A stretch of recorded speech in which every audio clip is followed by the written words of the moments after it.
Welcome to Slayerfest 98. I'm Ian Carlos Crawford. I'm Zachary Patton Garcia. I'm your local lesbian, Dana Piccoli.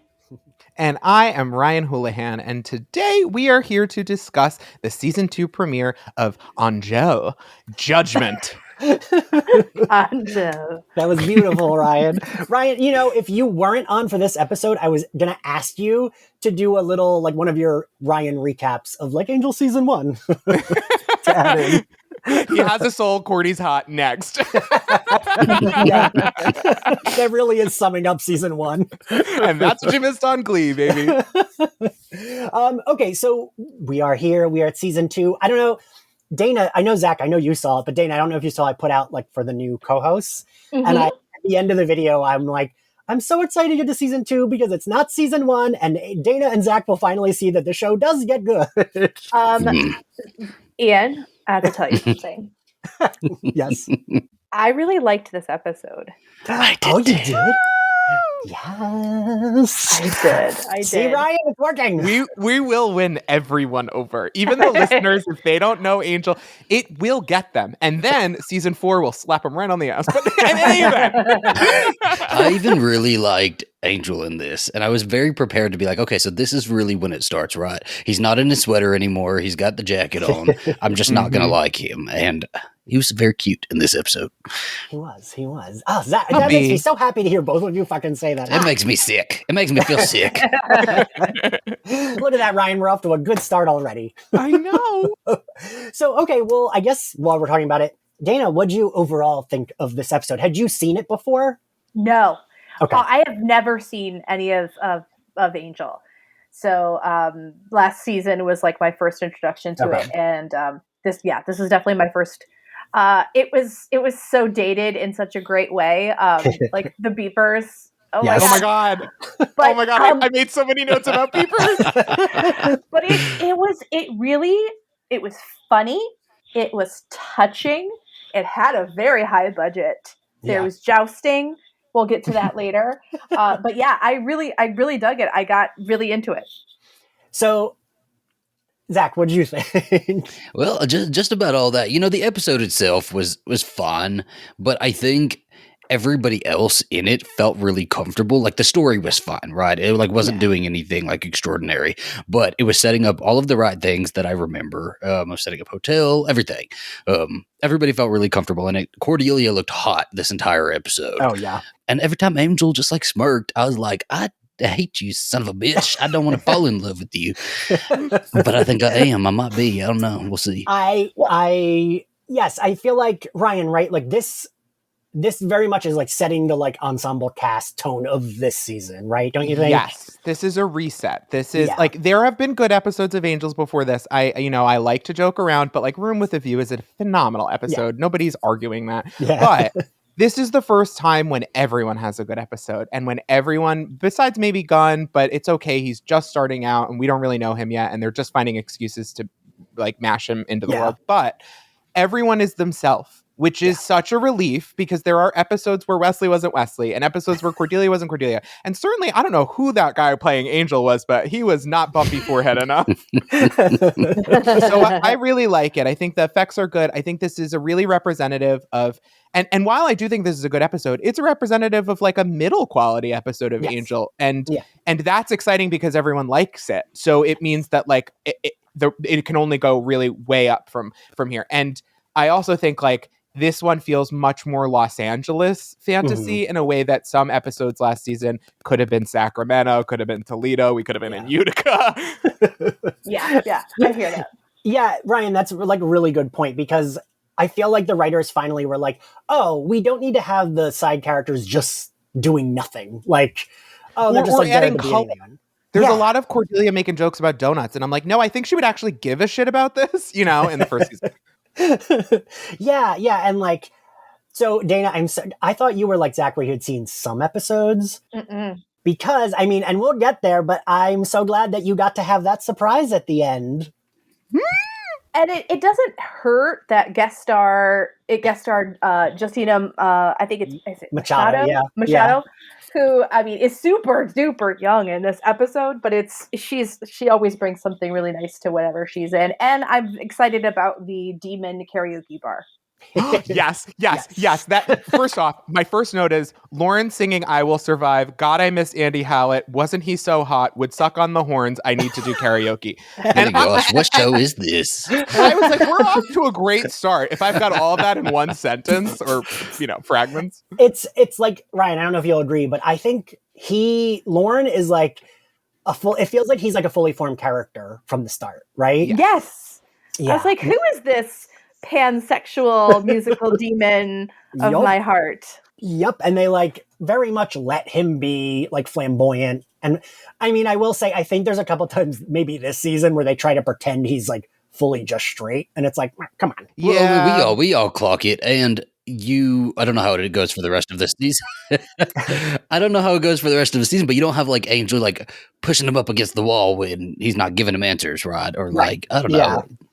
And like they have like a friendship kind of right away, which I like. Mm-hmm. They let him be weird. Like the best Buffy characters are fucking weird. The worst Buffy characters are like, I'm a cop and sad. And it's so Kate. Sorry. I will come for her wig, but I love Lorne because Andy Hallett too.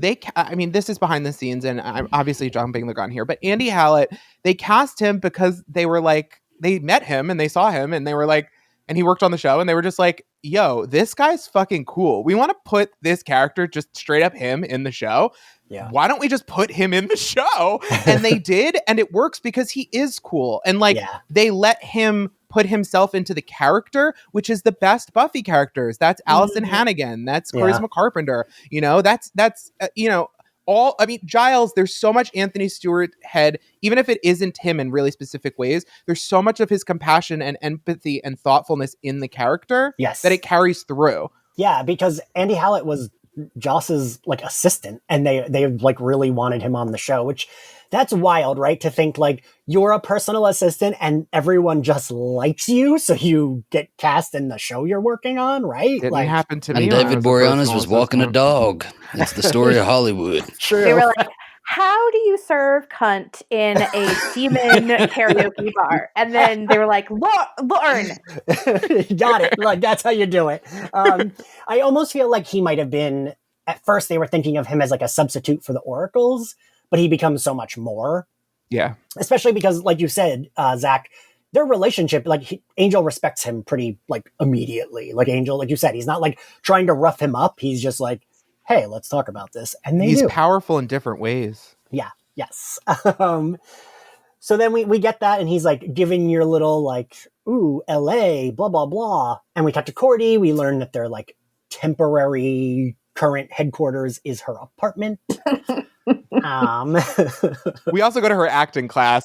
Oh, yes. Right. It's a nice apartment. It is a nice apartment. She has a penchant for crystal unicorns. But you're right, Ryan. I jumped the gun on that because we first see her acting. Straight out of Barry. I was like, God damn. If this... First off, Cordelia would have ended up on Vanderpump Rules in another world. Second, I was like, put her in Barry. And I love the like we see her like she gets the page and then Wesley gets the page, and it like you said, Dana, it like really does feel so dated, but it like works, right? Yeah, but what I liked about it is they were both like just slaying it on in their own things. Yeah. So she's totally slaying the scene. The director is eating it up. Wesley is slaying darts. This girl is like undressing him with her eyes, and they're like, oops, gotta go do our other thing that we're really cool at.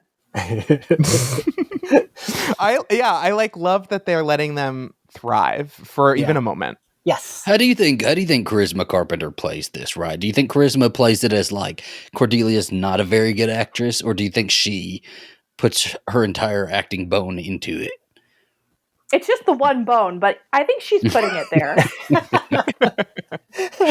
The acting got boned. I feel like I feel like this is, I mean, Dana, you were on for the episode where we saw that she was a bad actor. I feel like they're like showing she's improving a little bit, right? Yeah, I mean, I went to acting school. It happens. People get better. I watched a lot of people get better over the years. I want to see her hold a glass, though, a glass of water. That's what I want to see. Clean her glasses like Giles. Business. Lots of business. Lots of making martinis. Copying fucking Buffy Summers from. That's who she's pulling from. I think they really convincingly play her as someone who is extremely naturally charismatic, but for whom the scheduling of acting, like to be good at acting, you have to do it like everything else. And I just don't think this woman has the time, right. you know? You're like solving demon crimes, like you're not like doing Hedda Gabler. You're like chopping heads off of gabblers. Right. Well, then how many that's why I gave it up. And how many of those classes is she having a damn vision in the middle of? Right. Yeah. Right. They were like, "Wow, that was so convincing." And I do like that we like then see them just like confidently strolling into this gym.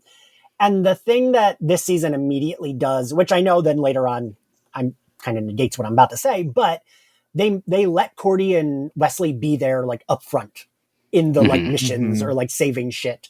And this season is very good at like letting them be there. Like, and I've done like a vague background watch to like try to figure out what pictures I'm doing. And I think next episode, they literally show they're like fighting, they crash like a demon ceremony, and Cordy and Wesley both are like holding their own in the fight. And it's like really nice to see, to give these characters like, because they like, right, like even Xander could fight more than Wesley could in season 1 of Angel.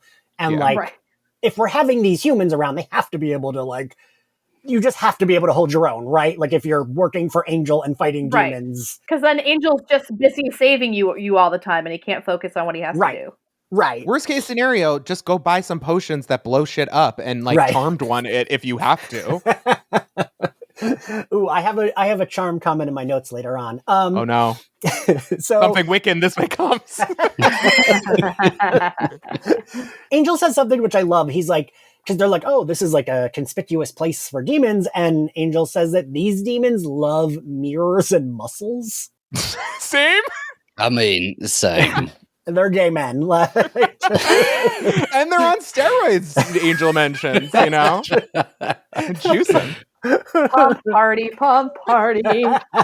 This gang is not worried about being covert at all either. No. This was wild. Busting through the mirror, fucking up these demons. Meanwhile, the entire gym, it's packed gym. They're all watching, you know. I nearly dropped my smoothie. So they like defeat that really quickly. The manager's like, that guy has horns. And that's when Angel's like, oh, steroids. We get the credits. We see that J. August Richards has joined the credits. Good for him. Then this is when we see that Cordelia's apartment is their new hideout, which is a very nice apartment. I can't decide if I would be like, I wouldn't be scared of Phantom Dennis because he's nice, but I don't know that I'd be okay with, because I'm like, well, can he see me when I'm pooping? Like, well, that's why you're not living with him, okay? Cordelia is living with him, and she loves him for exactly how he is, right? I'm pretty sure that Cordy put some boundaries in place. Yes, Phantom Dennis is polite, is kind, is the perfect roommate, basically. And like, Ian, I have bad news for you about Ring cameras and Amazon and shit, because you know, you never know in someone's home if they can see you pooping anymore. Do you have a Ring camera in your shitter, Ron? Not me, but I wouldn't be surprised. You're just looking at it as you're on the toilet. I hope nobody's looking at me right now. Don't you be looking at me. I'm like, hi, Zach. It's disgusting.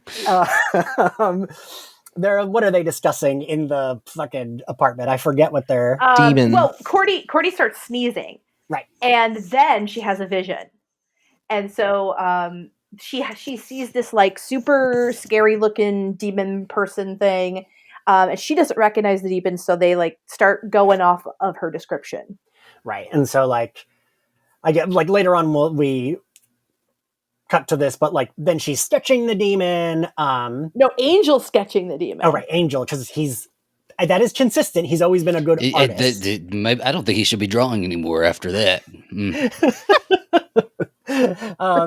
We learn that Phantom Dennis gets spooked by Wesley yelling, but then Cordelia yells, which I love.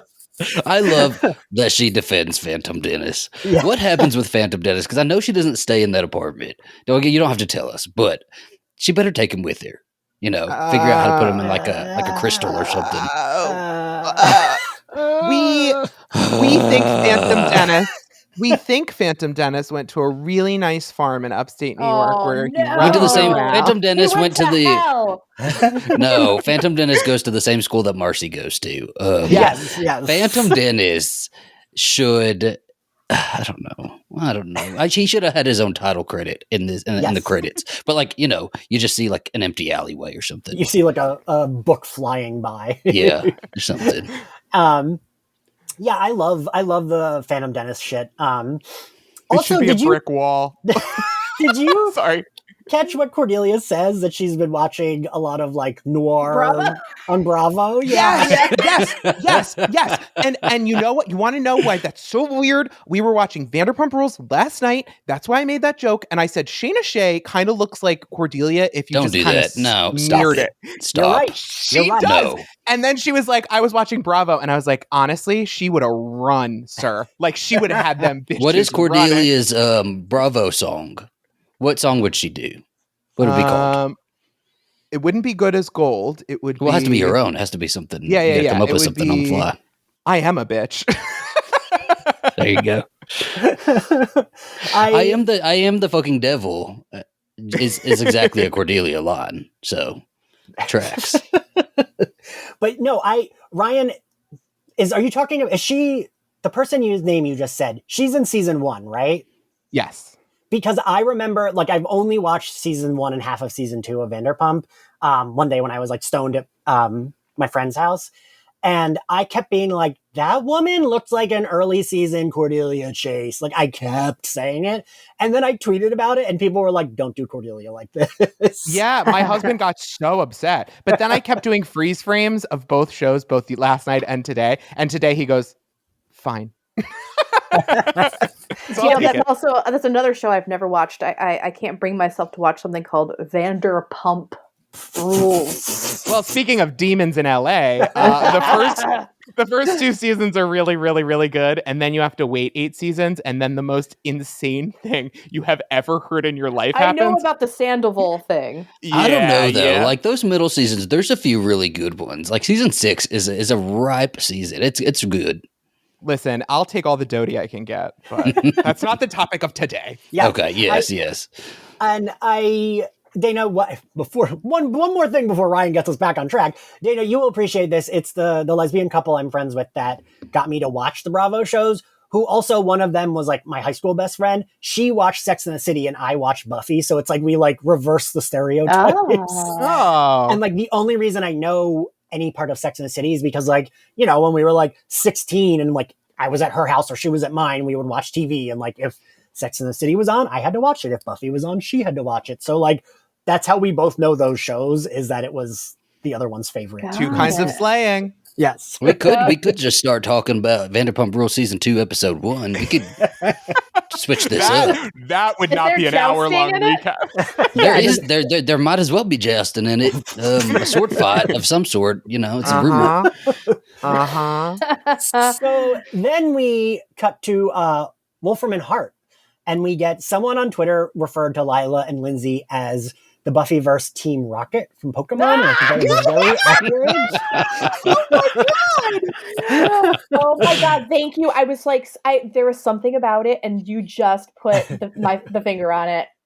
That's hilarious. I was like, now I'm scrolling to see if I can actually find who it was, because I hate when I don't have the person's name. Oh, there we go. Christabel on Twitter said Wolfram and Hart's Team Rocket, and it's like a gif of them walking together, and I feel like that's just so accurate. Angel is their Pikachu, and the senior partners are Meowth. But like, I feel like they're also showing us like these will be your main lawyers moving forward, and they really work well together, right? Lila's too big a star to not have become like a major part of it. She, from the minute she's on screen, I was like I could feel shivers. I was like, this is the kind of actor that those casting directors could only find. Like, she's so right for the role. Yeah. It's amazing. Yeah. All right, we're sucking a lot of dick for two randos when Julie Benz is in the fucking room. Thank you, Zach. Zach, speak on the Julie Benz of it all. This is an actor with presence. You just see her back, you know who she is, and you're like, oh, this is, and then she's only in one scene, and I was a little disappointed about that. But just her little bit of screen time. It's not how much screen time you have; it's what you do with it.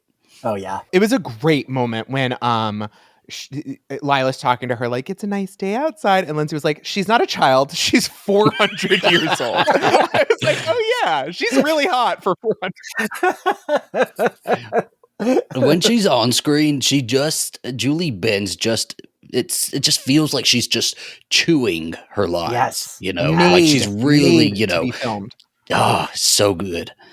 Because, like, I know that is her, like, kind of, it's like a exaggerated version of her regular voice, but it just, like, her, like, baby whisper works so well, right? Well, like, it's always, like, toothy, too, right? She's always, like, smiling with teeth and maybe a little bit of tongue there. It's very sexual. Yeah. Yeah. And it's so the opposite of Buffy that it makes the Angel thing completely different. Like, her dynamic with him is completely different. And that wasn't true of Kate. Yeah. Kate is not even here, Ryan. She's not here. And it's funny because it's like, he has a type, but it's not personality-wise. It's literally just like blonde white girl. Very, just on the page, exactly that. But yeah, I love that this is setting us up for, like, there will be a lot of this. And, like, Zach and Dana, I feel like, and Ryan, I think you'll agree, like, she really brings it this season, right? Yeah. I mean, it's undeniable. Like, it's crazy because the first time you see her, you're like, that's charismatic. I did not know until this show that Julie Benz is like an elite, like she's really, really good. And they realize that and they start feeding her. And it's great. Does she get to fight? Yeah. A little bit. Yeah. There's one scene in particular that is so good with that regard. Ryan, I am so excited for Dana and Zach to watch. You know exactly what I'm talking about. I know. Yep. Yes. Like, so excited to get there. But so yeah, we get a little bit of this. I do think the one critique I have is there's a little too much of her and Lindsay standing around together. Like in the episode or in the season? In the, like, first few episodes of this season, there's a lot of them, like, doing this. I mean, they're gorgeous. It's okay. Eye candy works sometimes. That's true. To show lawyers, and I think the show realizes this, it's hard to show lawyers at work unless you're at the court. You know what I mean? That's true. It's not really an action-packed career. No, The Good Wife made a lot of hay out of, like, her coming in and out of the office. You know what I mean? That's true. And even, like you guys said, like, everything she says, when she says, I'd like to see that boy, and has, like, this sinister look in her face, so good, right? So then what is it? Then, it's Wesley that knows about Lorne's bar, right? He's the one that, like, gets them there? Well, they figure out who this vision that Cordy has is this Priomotu demon, who is like an assassin, like it's just like a killer. And so they're like, well, how the heck, do we know anyone who has any intel on this? And that's when Wesley's like, hey, I've got some new snitches. Let's go meet up at this place. And there we go. The Demon Gay Bar. At the gay bar. At the gay karaoke demon bar. Yes. Taco Bell Pizza Hut. That sounds so hot. Oh my God. This is the future liberals want. It is. I'm like, we're at the Taco Bell Pizza Hut, so we got to get the gay shit out of the way first, so then I can indulge. I'll do it during. I don't give a shit. Right. And this immediately, like, even this guy, Merle, is like a random reoccurring, like, informant demon. I love the twerpy informants of the Buffyverse. I wish they would get together and have one final poker game. And we see, what is he singing? Is he singing I'm So Excited, right? Yes, he's singing Pointer Sisters. Yes. Which I love. And I love how much I will tell you both, there is a lot of this where it's like silly shit of like demons having to sing karaoke this season, and it always works. Yeah. I mean, isn't that basically what karaoke is? I mean, right. Why wasn't the Bronze doing karaoke nights? Karaoke night should have been a Tuesday thing at the Bronze. I want to go to the Bronze drag night. Oh my god, drag bingo at the Bronze. The Bronze is gone now. There's no Bronze anymore. Michelle Branch opening up for Alaska Thunderfuck. Oh my god. Alaska comes out and goes, "I'm feeling delicious," and the crowd growls. Oh goodness. I would go to that. But also, if we're talking about Buffy drag, Ryan did fucking killer Darla drag at the second to last live show, and it was like, I got increasingly bloody as the night went on. It was a delight. How many Buffy characters have you done? You've done 2 by now, right? I think I've done 3. But one was so crappy I didn't really record it. But yes, I did. My good ones were I did Willow when she first floated the pencil and was like sexy at the Bronze, and I did Darla in the first 2 episodes. And he gave me a lap dance as Darla on stage. It was wonderful. Hard to tell the difference. It was the exact. Could have been the same person. Could have been Julie Beans. Honestly, I've done that like 4 times, so it just blurs together. So we get well, we run into Merle, and Merle takes some money from them to give them the scoop. Right. But he's kind of like, I really don't want to tell you this because this guy is like, he will kill me. But he gives the location, and then Lorne approaches Angel and asks him to sing, and Angel's like, absolutely no, I don't date, I don't sing in public, I don't eat vegetables. Like, he's just like, these things he doesn't do. He said date, sing in public, or tan, and I was like, you've done all of those in the first season of the show, but okay. That's just him. He's not like other boys. Yeah. And then he finds her, right? It's kind of just like he's there, right? And she sees Does she her. have a name? Because they just call her pregnant woman throughout the episode. Does she have a name? I actually think they run to the apartment with Gunn, right? We get to see Gunn for 2 seconds. Joe. No. Her name's Joe. Gotcha. Oh yeah. Do they run? Well, no, because Gunn doesn't meet them till later. Gunn meets. Yeah, he's not there yet. Yeah. Oh, I'm confused. It's Angel finds her first. Okay. And then her demon protector, which is such a weird plot that we don't really harp on too much. Yeah. We're not meant to. We're not. It's her business. Her business, not ours. Not ours. That's its own spinoff. The demon jumps out and Angel kills him, and we find out that was her protector. Oopsie. Yep, a big oops. From the tribunal. Yes. Whatever the hell that is.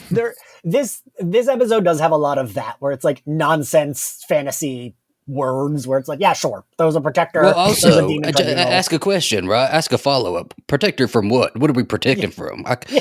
Give me more information, and we can probably cut 15 minutes of this episode. Like, it's unclear. Then she, like, freaks out, understandably, and, like, tells him to leave her alone, stay away from her. He's, like, upset when he, like, that he killed this demon, blah, blah, blah, blah, blah. He was a soldier like me, is what he says. And then he goes and roughs up Merle again, right? Yes. So basically, they all kind of do a little blame game thing at first, but then Wesley is like, Angel, you didn't know this, how could you have known? And then so Angel goes and interrogates Merle once again, and Merle is like, sorry, man, I knew that he was the protector, but like, there's like a lot of money on this chick's head, and her baby situation. So she's supposed to be a powerful force for good in the world. And now she's got a massive target on her back. She has the same role in this that she does in Final Destination 2, where she is like the key. She's the big, powerful, positive force in the world, and she's pregnant. Wait, she's the pregnant woman in Final Destination. Yes, and she's the key. She's the one who's supposed to give birth to life. I forgot about it. I guess I haven't rewatched that since she's been, like, famous. That's pretty close together, too. I think Final Destination 2 was 2003, and this is what, 2000? Is it 2000? No, this would have been, I think, 2001 or 2000. You might be right. 2000. Yeah, this is September 2000. September 2000. Yeah. Yeah, that's funny. I know her from One Day at a Time, which I love. We had Isabella Gomez on to watch Welcome to the Hellmouth, and it was very fun because her character loved Buffy, but then she had never watched it, so we did a little watch together. Dana, now what happened? Dana, tell us what this episode's about. Yes, Oracle. Oh gosh, am I the Oracle this season? Let's see. So, shocker, the lesbian has to pick it up when the 3 gay men can't fucking get it together. We're at gun now, though, right? This is gun now. Well, this is now where we go. Zach, Right. do you want to take over? Because this is now where we hit gun runs into Angel. Well, I'm not as I can't put it into the best wording, but it says Gun saves a guy from a vamp. Angel shows up for help. That's my notes. Okay, well, that's basically what happened. So Angel and Gun go to the demon's house, and now that he sees the demon's house, which is funny because it's just this demon had a studio apartment. Yeah. He had a name, and he had a life, and there's a talisman or something that they find, and Gun goes and delivers it to the gang. Which is he killed this guy, and I get it, in this universe we only care about killing humans, but it does give J.K. Rowling vibes that we don't care about this guy, and to include Faith in prison for the same thing, essentially, weird. Where's Angel's jail time? Angel doesn't do jail time. He just he has suffering. Okay, he's a suffering. Prison of the mind. Exactly. Yes. So yeah, he sends Gun away, and then he does see Joe. I was like, don't say Justina Machado again, Ian. He sees Joe. She kind of is like, get the fuck away from me. She misses Costco. Who doesn't? Yes, right, she had a normal life, and then she got pregnant, and now everyone wants to kill her. Yes. And she Isn't that always the way?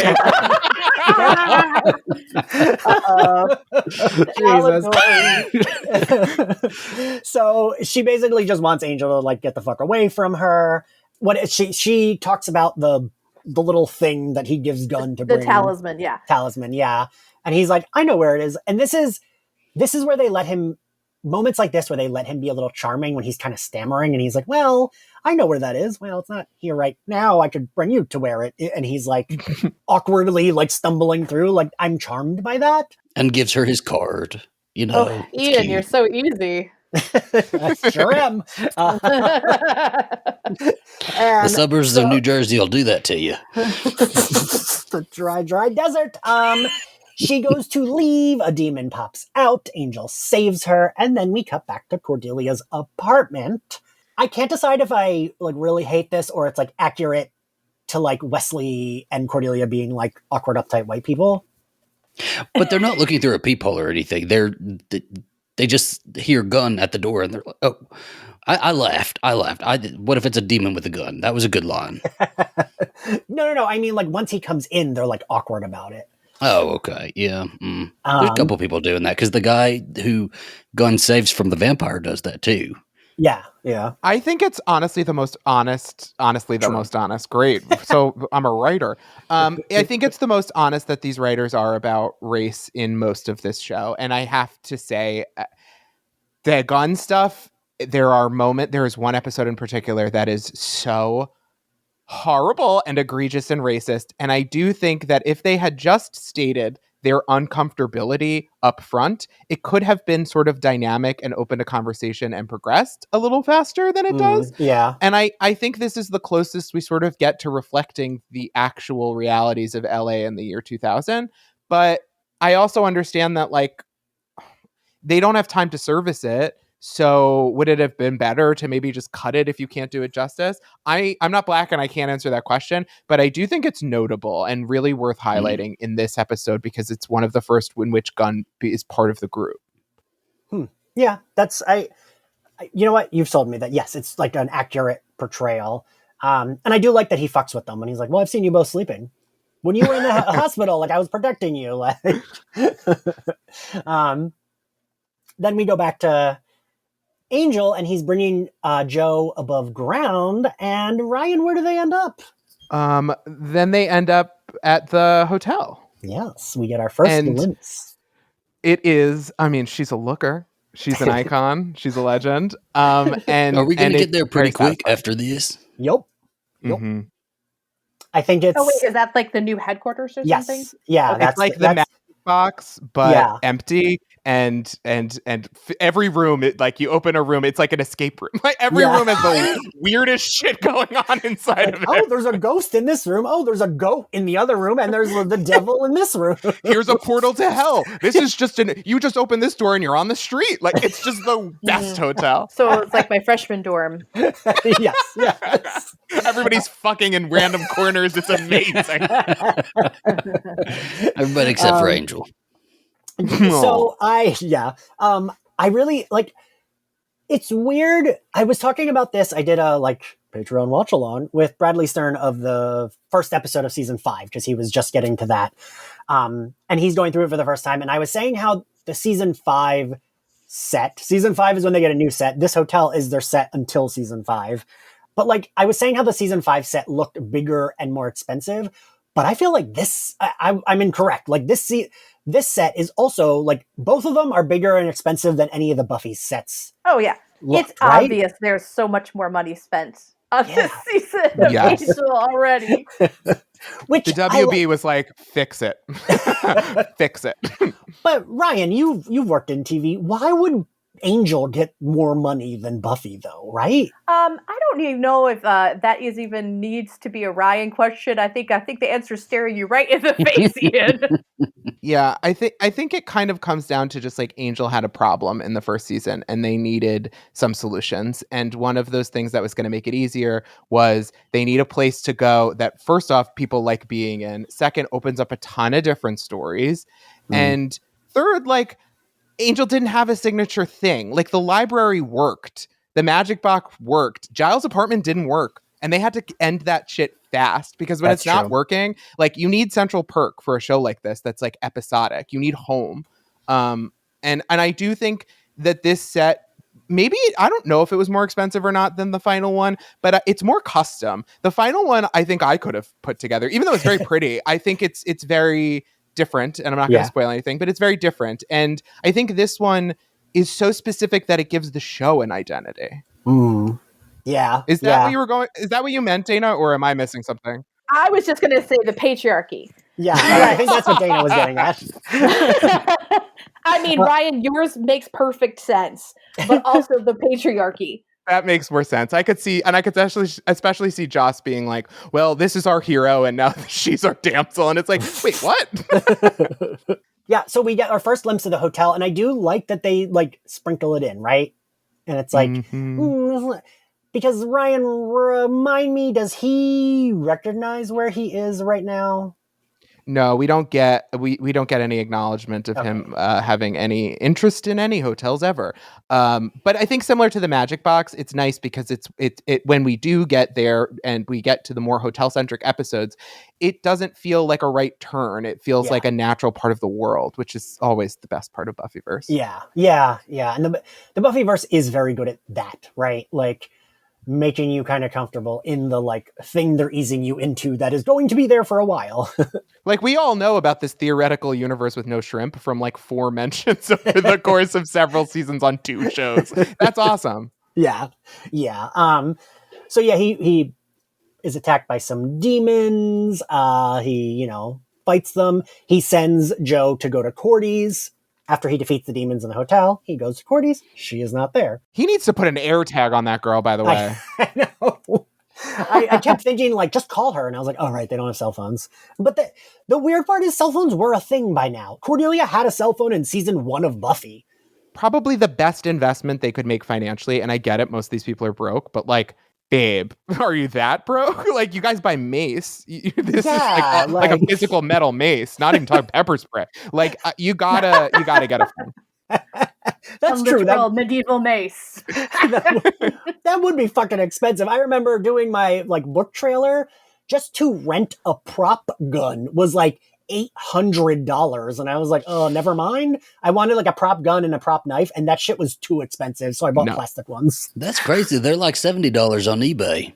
Oh God! Well, I guess I thought you were going to say, so you bought a real one. That was cheaper. We need Cordelia to go to the Singular store and pick up a sidekick. Oh no, that's T-Mobile.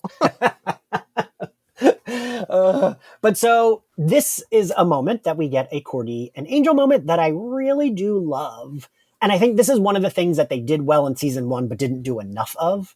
that like when she knows she needs to pick it up for him, she absolutely does, right? Mm-hmm.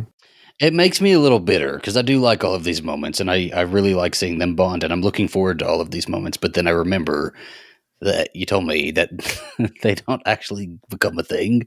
And I'm like, what the fuck are we doing here then? Leave me alone. Stop playing with my emotions. Leave me alone.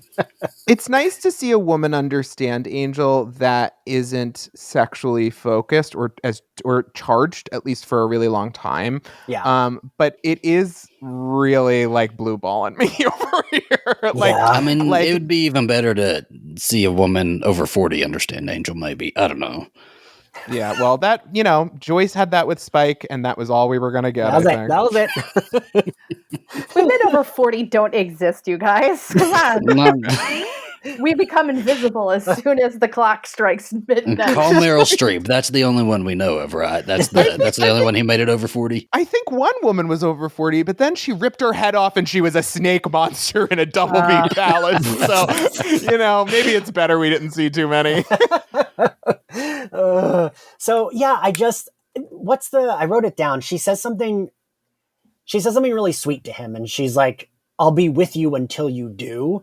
And he says, like, how about your inevitable stardom? And she says, I'm not saying I won't have a day job, which is like so perfectly Cordelia, right? Like, she's like, no, I support you. I mean, I'm going to be famous. I'll still be here though, but like, I will blow up. She would totally hire him as like her assistant too. Oh yeah. Without a doubt, she would be like, yeah, I mean, okay, come on as my assistant. I'll like put you on my payroll, whatever. And like mostly have him hang out with her. Yeah, the most annoying bodyguard on any set ever. Anytime she has to do an action scene, he ends up running in because he gets confused and then she's in trouble. He's moving the trailer himself, just picking it up. God, he's got to stop doing that. But yeah, no, Dana, what did you think of their little moment? I mean, I see what you guys are saying about their connection, and so it's starting to make a lot more sense to me. But it's not the connection I want to really talk about. Okay, so we'll get to that later. Ooh, okay. Ooh. I know where you're going with this. So I'm ready to be there already. I know. So, but first we have to joust. we gotta joust. We're on our way to medieval times now. We found. Oh my God! Did we make the same fucking joke? Wesley's figured. Okay, well, it was the low hanging fruit. Wesley's figured out that this thing is the coat of arms, and there's only one way, and Angel's got to be her protector, right? Her champion. Yes, he hasn't come to that realization though. So they go back to the Demon Gay Bar. I forget, why did they go back there though? I have it in my notes. But He needs information, but Lorne is saying, "Well, you got to karaoke first," and so Angel sings Mandy. Which so cute. So right. I am swooning. And it's like a through line, right, Ryan? Don't they like mention it a couple times? Yeah, Angel has some. The Angel Barry Manilow connection tells me so much about Angel over the years, and it really explains a lot about him. But again, we will get there. Why couldn't he do some shit like this with Buffy? Why couldn't they go on like a karaoke day, bowling, something nice. Instead, they're just going down to the tunnels, hunting. It really, I think, is highlighted in the final Buffy episode where she gives the cookie dough speech, because her relationship with Spike, they're both uncomfortably themselves all the time. Whereas with Angel and Buffy, I think they just showed each other the quote unquote best versions of themselves until, of course, season 2. But I think that Angel needed depth, especially after this first season. He needed layers, like he needed some other side of him. And I think that these quirks are just the things that make you fall in love with him. Like, I know, Ian, you're swooning over him this time around, and it's like, well, because there's something there now. Yes. And that just wasn't there with Buffy. And like, that's why I think that's part of why I'm like, I never really bought the romance as much as I was supposed to, but I could totally see him doing something like this and her giving her little, cutesy shy smile towards him like she does, at prom or something like that. Like, it would have made for such great, I don't know, I'd have fallen in love with the relationship, because this Angel paired with Buffy would have been Yes. Much better than the Buffy or the Angel we got in Buffy. If we had gotten Buffy going to Caritas and we had gotten Buffy singing karaoke, I want to hear what everyone's guess is, and then I will give you mine. Love Shack. Yeah, so good. God, I don't know. I'm bad at this game. Yeah, I don't know if I can. I think she would do Dolly Parton. I really do. Oh. Like, because of the show, or like, no, Buffy the character likes I think Dolly. Buffy the character would be like, it's in my range. She's wonderful. And I think the Dolly Buffy connection of like being a blonde woman do-gooder who like can maintain her own dignity in a world that's like trying to destroy her is kind of slay. Although maybe because Alanis Morissette was trending at the time. I don't know. Oh, I would have liked to see her do like You Ought to Know. Oh, yeah. But also like, the Dolly, how like Dolly was like an executive producer or whatever. Her, like, true. Duh. What's wrong with me? That's why I thought you picked it to be like, oh, it'd be a cute nod to like her. No, Dolly's just perfect, so that's why it's all aligning. That's fair. I was trying to think of is it Blue Oyster Cult that she mentioned? Doesn't she make a joke about Blue Oyster Cult? I don't remember. Yeah, I think so. The Reaper? But she like makes a joke about it, so I'm like, that's the only band I feel like I can remember her talking about. Buffy doing Landslide. Okay, we have to move on. I'm about to meltdown. Sarah would not have done any of this. Okay, it was once more with the feeling was as much as we were going to get about that. Yeah, that was it. Yeah, I love that, like, Lorne stops him a little early and then is like, look at how handsome he looks, and is like... And he is swallowing this entire time, like, he's so nervous and, like, uncomfortable, and it's cute. It's cute, and it's not the typical Angel, like, whimpering in a corner, you know? Right. This is cute. Yes. This is him, you know. Another kind of bravery. So, and I do like the cut to Cordelia and Wesley just being like, and Cordelia's like, he will do anything to save someone. Like, that shit's cute, right? It's like fun. And this bar really does add like a fun element that had been missing from the show in season one. And then, so I also have to point out, when Angel has that jacket buttoned up, it looks like that bit from BoJack, the two kids in like a trench coat. It's so big and ill-fitting. Vincent Adult Man? Yeah. I don't know if I noticed any of his outfits in this episode, I have to be honest. He wears a lot of shiny button-up shirts that I thought I could wear because I liked them on Angel, and it ends up there's only one person that looks good in those fucking Kohl's shirts. But damn, does he look good. A high collar on Angel, it's all cheekbones. Ugh. Yeah, it really, you're right. That outfit wouldn't look good on other people, but it does look good on him. And Ryan, I also had some of those shiny button-up shirts. What were we doing? I know. I was like, ooh, Spike and Angel dressed like this. I can with my stupid Wolverine hair. Like, I'll go to my high school with a long leather coat. That won't send anyone any red flag. Oh, no. Listen, it was a school dance too. Oh God, we can't go back. I ended up very popular at the end of high school. Okay, I'll have you all know. Ryan, it's an uphill battle. So then we enter. This is when we enter an episode of Charmed. Angel goes to the tribunal. This is so fucking weird. Oh my God. Right? In the middle of downtown LA. In LA, you see cars going by. And nobody's gonna. At the end of the street back that has its lights on, illuminating. That was me, not understanding what I'm looking at. Why was this woman running in the middle of a pregnant woman running in the middle of an LA highway like Kelly Ben Simone? I was like, someone help her.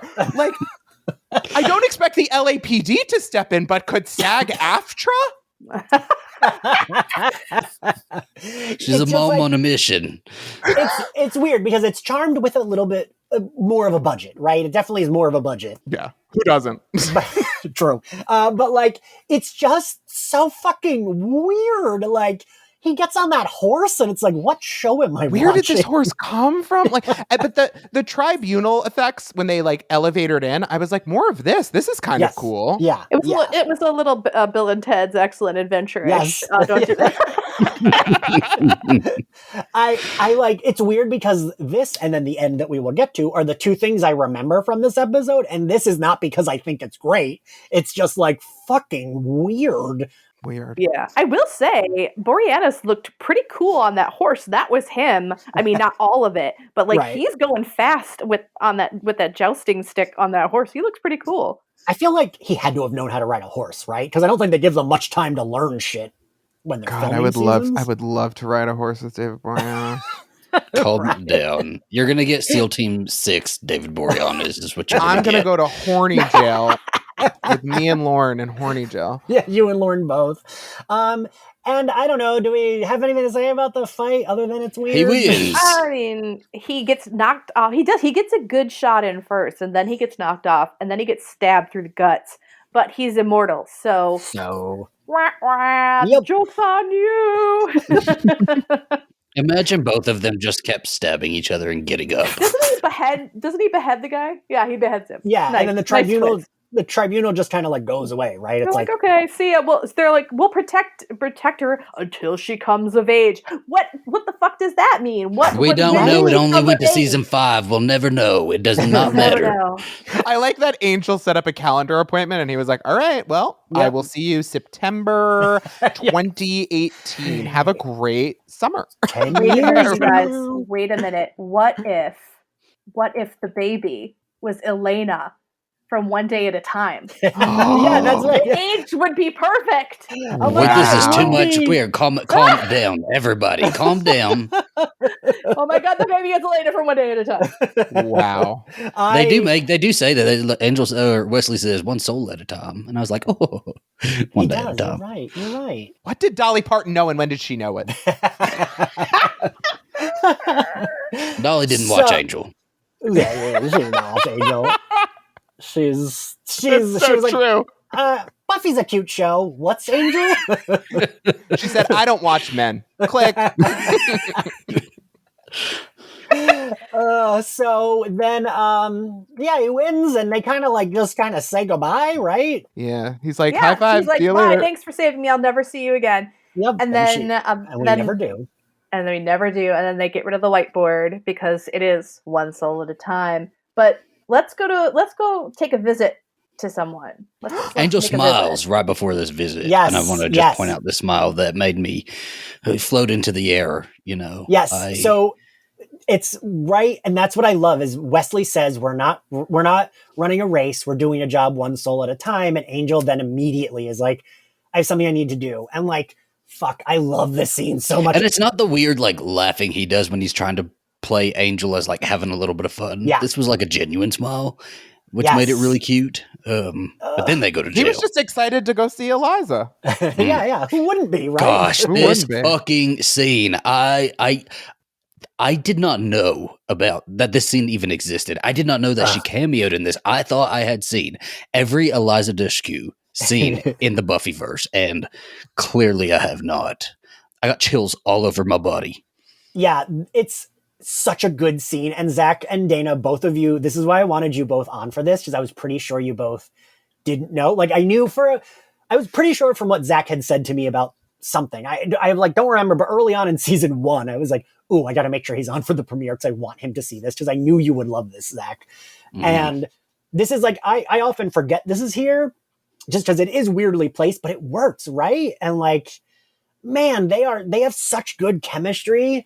The sexual tension is so thick you could cut it with a shiv. See, now Dana, them, I like very much see them as like close friends that respect each other but are not trying to fuck. Okay. I think Faith is always trying to fuck. That's why I love Faith. She's 5x5, man. There's so much to just go through in this, though. One, where the fuck is the Faith in jail spinoff in prison? Right? Like that should have been a whole show on its own. And also, goodness. This is. I like to pretend, because do we see him do this anymore in the show? No. Okay, well then I like to pretend that he does this like regularly. Yes, I do too. Yeah, but this is more than anybody in the Buffyverse ever did for her. Yes, and immediately I am truly impressed with Angel just for this. Zach, you just saying that I could cry. He actually takes time to understand her viewpoint rather than condemn or contextualize or excuse. He listens to her. And that is the core of Angel that I think finally emerges as its, thesis statement. If Buffy's is like, you have to save the world no matter what, it's not glamorous. It's not, nobody wants to be chosen. It is what it is. Angel's is like, you have a responsibility, not just to other people, but to yourself. And I think his connection with Faith, similar to the karaoke thing, adds so much to Angel by doing such minor things. Yeah. It's so good. And it's also the writer saying, we know what you want. Sit in your fucking little chair and let us get to it. Okay. Homos, quit screaming. Calm down. We hear you from LA. It's it just she and he's not lecturing her. He's not preaching at her. He asks her about this little fight that she got into, right? He'll ask questions, but he's not giving her some monologue about being good. Make sure you're being good, Faith, right? He then updates her about his life. Well, I had to go and sing karaoke, and it's a nice back and forth where they both know they can be there for each other, but Faith knows that Angel doesn't need to lecture her, that she is in there to take the steps to be a better person. And he respects that and he knows that. And it's just, oh my gosh, this is what I want from the show. And if this is all I'm getting, then I guess whatever. I'm done with season 2. It's a really good sponsee scene without beating you over the head, which often happens with either addiction or any recovery. But it is what the ideal version of that should be, which is complete acceptance, someone to share this with, someone to open up to and get feedback from, non-judgmental. And again, we never see Faith get that from someone, but I don't know if the Faith, because I watched these shows in tandem, I don't know if the Faith storyline tracks perfectly with Buffy. I know a lot of people feel that the final season was a weird jump for Faith, but if you watch along with Angel, you can watch her claw her way to being the woman that she is. I see it. I fully see it too. Yes.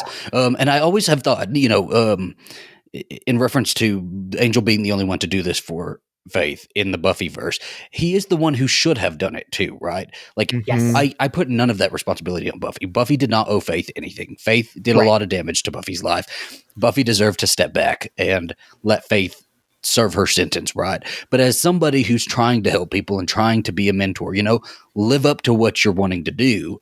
And there's somebody right in front of you. And he does. And I'm just I did not know. I thought the next time that we were going to see her was when she gets out of prison. And then he had never gone to visit. And this just again, I have goosebumps right now. Yeah. But again, similar to Darla and Buffy and what I was saying earlier is that Angel gets to be a different version of himself with her. Yeah. And that is so additive. He doesn't have to be who he was with Buffy. He doesn't have to be the object he is for Darla. He's this other thing, which is so much more human, ironically. Yeah. Well, they both share this deep dark side, right? And he could never share that with Buffy because Buffy is at her core light. Mm-hmm. Yeah. And so this connection they both have, and I think one of you said it earlier in the episode. I mean, Angel did exactly the same thing that Faith did, and why she's staying in jail. She killed an innocent person. Yeah. So there's a simpatico there. Yeah, it's just, and these are two actors, but it does feel effortless. It feels like these are two people that very much respect each other, that very much get each other, right? And one of you was saying earlier, it doesn't feel heavy-handed at all. This feels that makes sense. He would go see her. They would she would joke about him doing karaoke when she's wow, and I thought I had it bad. And it just adds a whole nother layer, right? I can imagine him putting money on her commissary card and really there for her outside of prison. This cup of noodle, courtesy of Angel Detective Agent. He sends her boxes, with bread and cheese. The really good tampons, the ones they don't give you at commissary. The ones with applicators. Exactly. The pearl applicator too, the good one. And also one of them, I have this written down, I don't even remember which one says it, because it makes me cry, is the road to redemption is a rocky path. Think we might make it? We might. That's so a little moment that is so nice between these two. So honest too. Yeah. It's It's like, and that is what addiction recovery is, if that's the kind of metaphor you want to see it as. Like, you can't say you're going to, because you don't know that. You have to say, I'm going to try every single day. We might do it. And if we don't, we will try again. And it's such a small scene, but it really sets up the rest of the show. And I didn't appreciate that on my first 9 rewatches. In this episode, I really was like, you know what, man, Eliza Dushku, indispensable, undeniable. And like, Faith doesn't get scenes like this, right? Like, this is the only like quiet scene I think Faith like ever gets. It's always got to be so dramatic. I live for the moments where Faith just gets to be light and make a joke, and not be so involved in the plot that everything has to be serious and stormy and cloudy, right? Yeah. Well, that's really a good point, because we get some scenes where it's like Buffy as Faith got some quieter like reflection moments. We got, Hot Chicks with Superpowers, one of my favorite scenes, but this is really, she's not even a central part of the story. We get to just see her being in her own world. And also she gets to escape her inevitable crushing destiny for a little bit. And Buffy never even gets that. It's interesting to see, That's true. I hadn't even thought about that, Ryan. That like is a break from your like inevitable. Maybe Anne was a little like that. Yeah. But she still had to fight at the end. But she had to fight for socialism, as we all do. Yes, she got the weapons. Yeah, fuck. And Ryan, you know what I've been thinking about with Faith is everyone, I will say that I don't think I've gotten quoted back to me, the podcast, as much as you saying Buffy and Kendra had like the professional working relationship, and Faith is the manager that's like, want to go hook up in the backseat of my car. Yeah. Because that is such an accurate depiction of the two of them. Did I say that? Good for me. And yeah, I don't know. It's like, Faith isn't putting on an air here. This is like more of the like actual Faith, right? Mm-hmm. And she's not puffing her chest, doing her swagger. Yes. Yeah. And it also then makes sense. I mean, you mentioned it, Zach, when we do see her again, that she is in a beat. She's like, yes, I'm going to go save Angel. Yes, I got this. I'm going to help.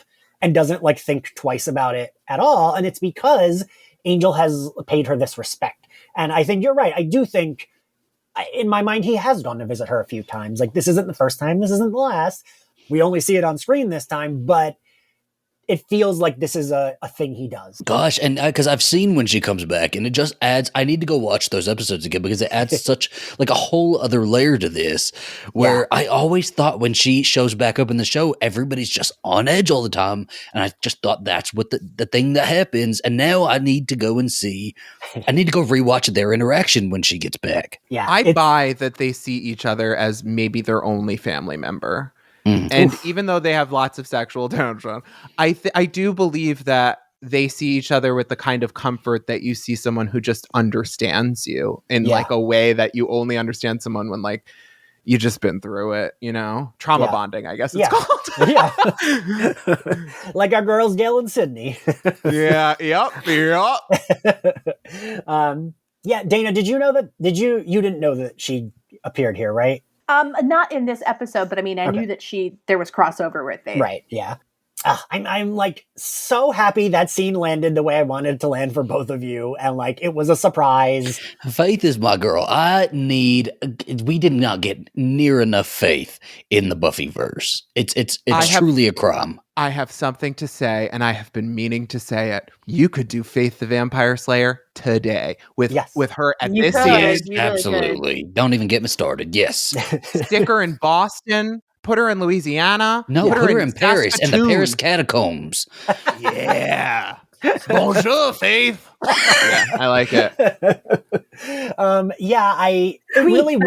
No, wait, it's Sank by Sank. Yeah, I was going to say Sank by Sank.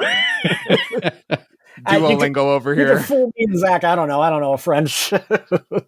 All right. Well, now that we are at the end, I think we're all going to have the same one, but favorite scene, Ryan? I would, the Faith scene, obviously. Yes, 100% the Faith scene. But I also want to give a special shout out to the hottie that is Lorne watching the hottie that is Angel perform Barry Manilow, because I am what? Gay!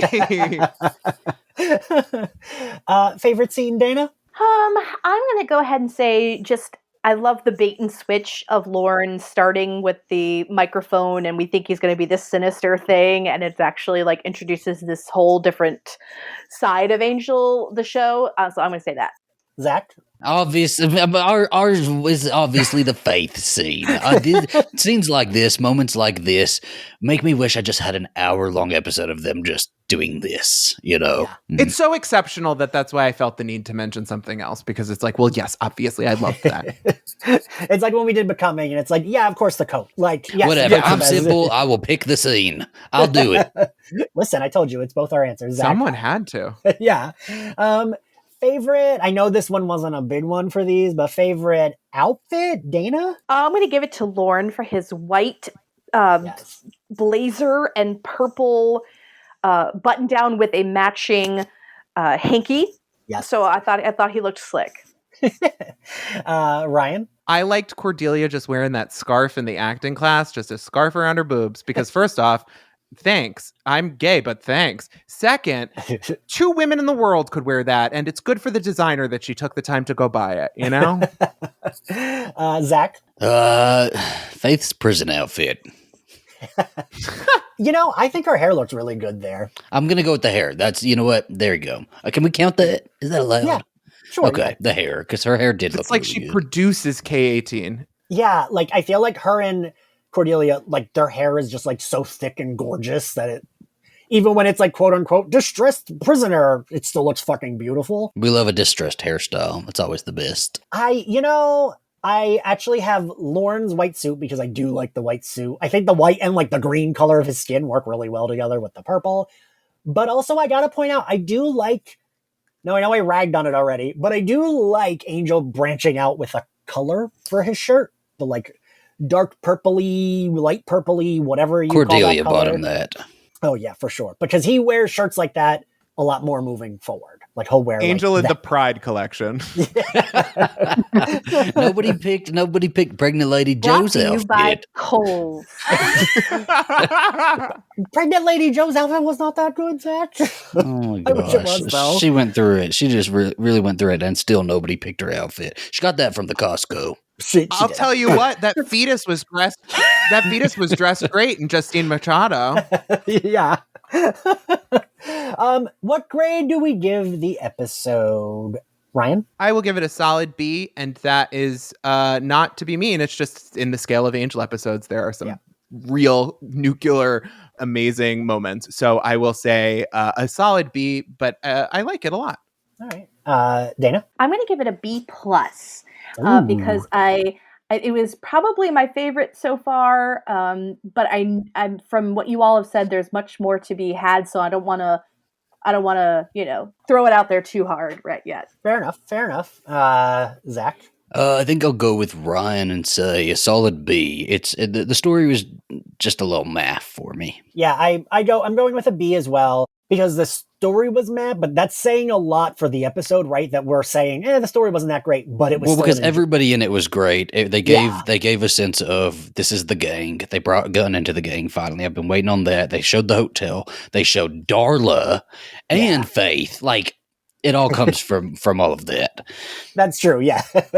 And they don't overpromise. They're not like, wait till you see this story. Right. They're just like, this is the person we're saving, one at a time. This is the one. Okay, let's do karaoke, you know? Yeah, and I think that's the storytelling I don't usually love a Law and Order, what do you call that? When it's just like everything's a one-off story and there's nothing that episode of the crime of the week kind of thing. Yeah. And Angel did that too much in season 1, but then season 2 does it better where it's like, maybe the main story that week is this random pregnant woman and this Charmed set, but we still get the hint of Darla. We still get he goes to see Faith. We still get other shit that moves a story, the characters forward. And I do really like that. Mm-hmm. That's my favorite kind of storytelling. Well, thank you all for doing this. I love that all three of you also did Becoming with me just a few weeks ago. So it feels like, I recorded with you guys. We've been recording. We are going to be doing Angel season 2. I am hopefully keeping it weekly for the summer. We're going to try to hold the same schedule as we did for season 1, just so everyone knows. But this time around, between Angel seasons 2 and 3, I'm going to have us cover The Magicians. And we'll see if it's 1 season or 2, how much time I have between. Yeah, and if you like Slayerfest 98, you can find us on Spotify, Apple Podcasts, YouTube, anywhere else you get your podcasts. And if you'd like to support the podcast, you can subscribe to our Patreon, where you get lots of extra stuff that might be changed for the month of June or might not be, might be July, depending on how I feel tonight. And if you want to follow Slayerfest 98, we are at SlayerFestX98 on all social media platforms. If you want to follow me, I'm at IanXCarlos. Ryan, where can everyone find you? You can find me on Instagram if that's what you want to do, but probably I don't recommend it. You can look at my YouTube channel, which is youtube.com/@Ryho. That's RYHO. That is something I'm proud of. I have a video about Britney Spears and the threat of AI taking over Hollywood, and a video about RuPaul's Drag Race and why drag needs to form a union. And coming up soon, I have a video about Barbie being a child-free icon. You can also find my podcast, Too Good to Be True, over at The Financial Diet on YouTube. That's about scams, schemes, gurus, and we have our own monsters of the week that we defeat each and every time. Nice. And Dana, where can everyone find you? You can find me on Instagram and Twitter at Dana Piccoli. That's 2 C's, 1 L. And Zachary, where can everyone find you and the 2 other shows that you do? Nowhere. Just guess. You gotta just guess and go search something. My Bloody Judy. You can search. You'll find us. I have a show called Coffee and Tequila that will be coming back here in June. You can find that by searching Coffee and Tequila. Yeah. I was like, I could do the outro for you, Zach. I know where to find all your shit. No.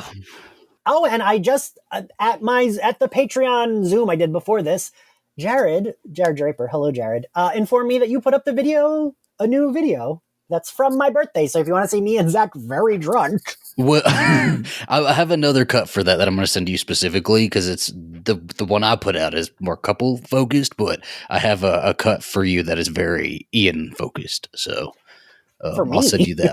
Well, yeah, because it's your birthday video, you know? Oh, so all right. Thanks. That's cute. Ian, people pay good money on Cameo for something like this. You thank this man, this little stinker. Zach, you're too good to me. Oh, goodness. As all of you are. And yeah, I'm really excited to get to season 2 and be moving forward. And I'm so fucking happy that Zach and Dana, you both like this episode, and because it gets better. Yeah, and we will see you next time. Bye, everyone. Bye.